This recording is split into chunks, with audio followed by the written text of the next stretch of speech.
پھر اس کے بعد ہم یہاں سے جائیں گے پسرور، اور پسرور میں بھی 15-20 دن رہیں گے، سسرال والوں سے سب سے ملاقات کریں گے اور پھر واپس امریکہ چلے جائیں گے۔ تو جناب اسی پلان کے تھرو یہ لوگ علینا کی فیملی، ماموں، خالہ جو سب لاہور میں رہتے تھے، ان سب کے پاس آئے، ان سے ملاقات کی، لیکن رہائش جو ہے وہ انہوں نے ان کے گھروں میں نہیں کی، بلکہ ویلنشیا ٹاؤن میں P1 ایک بلاک ہے، وہاں پر گھر لیا رینٹ پر ناصر ڈوگر نے، اور وہاں پر وہ اپنی فیملی کے ساتھ آرام سے رہنے لگا۔ اس نے ماموں کے گھر یا خالہ کے گھر بچوں کے رہنا مناسب نہیں سمجھا۔ خیر، اب ہر بندہ کوئی دعوت کر رہا ہے، کوئی ملنے آ رہا ہے، کوئی بلا رہا ہے، کوئی گپ شپ کر رہا ہے، یہی سلسلہ ان کا بھی جاری رہا کافی دن، اور بہت مزے سے یہ آپس میں رہ رہے تھے۔ آپ کو یاد کرواتی چلوں کہ یہ 1 جولائی کو آئے تھے، اور اب اس گھر میں بھی رہتے ہوئے ان کو 17 دن ہو چکے تھے۔ وقوعہ بھی 17 جولائی کا ہے، یعنی کہ کل کا ہے۔ اب ہوتا کیا ہے، 17 جولائی کو مغرب کے ٹائم انہونی ہو جاتی ہے۔ انہونی یہ ہوتی ہے کہ علینا گھر سے باہر بھاگی بھاگی آتی ہے اور آ کر زور زور سے شور مچاتی ہے اور کہتی ہے کہ وہ میرے بچے کھا گیا، وہ میرے بچے کھا گیا، میرے بچے بچا لو، میرے بچے بچا لو۔ تو ساتھ والا جو گھر ہے، یعنی وہ نیبرز، اور پاس ہی ایک دکاندار تھا، وہ یہ سب اس کے ساتھ بھاگے بھاگے آتے ہیں گھر کے اندر، آ کر دیکھتے ہیں کہ تینوں بچے زمین پر ڈھیر ہوئے ہیں، جبکہ علینا بھی جب اپنی آنکھوں سے بچوں کو اس طرح سے دیکھتی ہے تو وہ بھی گر جاتی ہے زمین پر۔ اب 1122 کو کال، پولیس کو کال کی جاتی ہے، لیکن اس سے پہلے کہ وہ لوگ آتے اور دیر ہوتی، یہیں سے ہمسائے نے گاڑی میں ڈالا اور ویلنشیا میں موجود ایک پرائیویٹ ہاسپٹل جس کا نام حمیدہ ہے وہاں پر لے گئے۔ جا کے جب چیک اپ کروایا تو ڈاکٹرز نے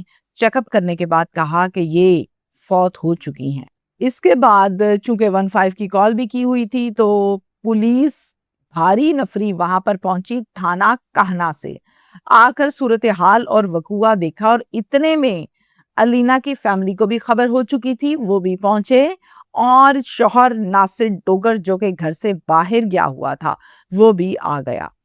پولیس نے سب سے پہلے ناصر ڈوگر کو اپنی حراست میں لیا، اس سے سوال کیا کہ آپ کہاں تھے جب یہ سب کچھ ہوا؟ ناصر ڈوگر نے جواب یہ دیا، میں گھر سے باہر کچھ گروسری کا سامان تھا وہ لینے گیا تھا۔ جناب جب شوہر نے یہ جواب دیا تو پولیس نے پے در پہ اور سوال کیے، لیکن تمام کے تمام جو جوابات اور بیانات تھے وہ مشکوک پا کر اسے اپنی حراست میں لے لیا۔ اس کے بعد پولیس نے ان بچوں کو اپنی تحویل میں لے کر ہاسپٹل شفٹ کیا تاکہ ان کا پوسٹ مارٹم کروایا جا سکے، فورنزک کی ٹیمیں بلائیں اور تمام قانونی تقاضوں کو پورا کیا گیا۔ ڈاکٹرز نے انیشل سٹیج پر یہ بتایا کہ ان کو زہریلا مواد کھلایا گیا ہے اور وہی کاز آف ڈیتھ ہے۔ اب جب ڈاکٹرز نے بتایا کہ زہریلا مواد کھلایا گیا ہے تو پھر ٹیبل پر جو کھانا پڑا تھا اس میں تھے میٹھے چاول، چپاتی اور سالن۔ ان کے سیمپلز بھی اکٹھے کر لیے گئے تاکہ ان کو بھی چیک کیا جائے کہ کیا انہی میں کھانے میں زہر ملایا گیا تھا۔ اب یہ سب کچھ آپ کے سامنے ہے۔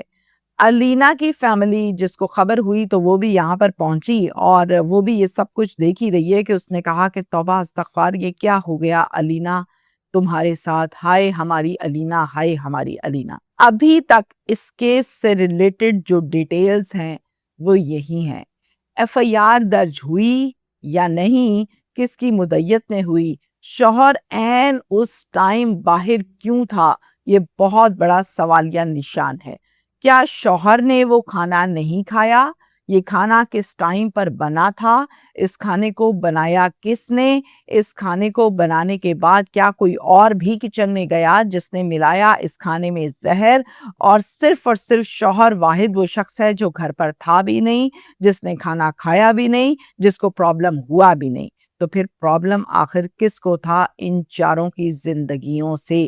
کیا اس گھر میں کیمراز لگے ہوئے تھے یا نہیں لگے ہوئے تھے؟ یہ کھانا جو ٹیبل پر رکھا گیا، اس پر فنگر پرنٹس لاسٹ کس کے آتے ہیں؟ کیا اس پر فنگر پرنٹس میں سے کسی پر شوہر کے ہیں یا نہیں ہیں؟ کیمراز لگے ہیں تو آئیڈیا ہو سکتا ہے کہ آخر کچن میں جا کر کھانے میں زہر کس نے ملایا، یا ٹیبل پر ہی لگانے کے بعد زہر ملایا گیا۔ یہ تمام وہ چیزیں ہیں جو تفتیش میں جانی جائیں تو چیزیں کافی حد تک کلیئر ہو جاتی ہیں کہ کون تھا وہ ظالم جس نے اس پوری کی پوری فیملی کو، اس پورے کے پورے خاندان کو کھا لیا۔ تمام رپورٹس، سیمپلز جو کلیکٹ کیے گئے، ان کے جوابات، ان کی رپورٹس جب آئیں گی تو چیزیں کلیئرٹی کی طرف آئیں گی کہ ہوا کیا اس فیملی کے ساتھ۔ میں بھی انتظار میں ہوں، جیسے ہی ڈیٹیلز آتی ہیں مزید اپڈیٹس بھی آپ کو ضرور دیں گے۔